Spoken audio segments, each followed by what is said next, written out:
और चलिए बात भोपाल से अहम खबर की। मोहन सरकार के 2 साल पूरे, शिक्षा मंत्री उदय प्रताप सिंह बता रहे हैं उपलब्धियां।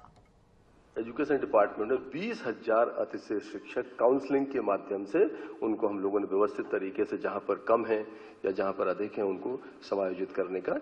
काम किया। हम लोगों ने नई राष्ट्रीय शिक्षा नीति के तहत भी हम लोग व्यापक शिक्षक प्रशिक्षण कार्यक्रम भी चला रहे हैं और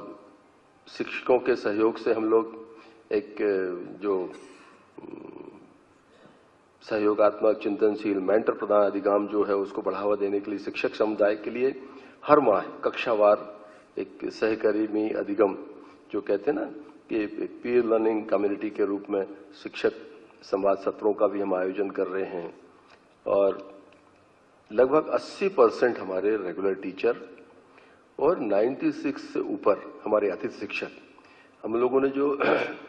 एक हमारे शिक्षक जियो टैग आधारित एक ऐप तैयार किया है जिस पर हम उपस्थिति दर्ज कराते हैं, उस पर हमारी उपस्थिति शिक्षक दर्ज करा रहे हैं और जहां थोड़ी बहुत विसंगति थी, टेक्निकल कुछ प्रॉब्लम्स थी, ऐप के अंदर कुछ सुधारने की आवश्यकता थी, उनको भी हम लोगों ने समय पर ठीक करने का काम किया है और आगामी समय में 100%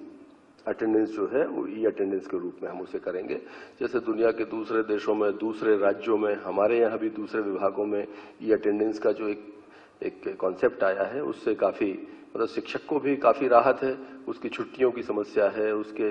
दूसरे तरह की जो उनको विसंगतियों का सामना करना पड़ता है इस प्लेटफॉर्म के ऊपर उनके भी निराकरण का उनको एक अवसर मिलता है। छात्रावासों का प्रबंधन भी हम लोगों ने पहले से बेहतर किया है और हम लोग ऑनलाइन छात्रावास प्रबंधन एवं इसका एक सॉफ्टवेयर तैयार कर रहे हैं जिसमें कि उनके प्रवेश आदि की ऑनलाइन व्यवस्था हो। मैनुअल फेस टू फेस का हम कोशिश कर रहे हैं कि जितना कम हो, ऑनलाइन जितनी ज्यादा सुविधाएं हम दे सकें उन चीजों को हम लोग संचालित करने की कोशिश कर रहे हैं। नियमित निरीक्षण की व्यवस्था लागू की है। हम लोग कस्तूरबा गांधी बालिका विद्यालय, नेताजी सुभाष चंद्र बोस बालिका विद्यालय छात्रावासों हेतु पहली बार ऐसा हुआ है कि बिस्तर, रसोई के उपकरण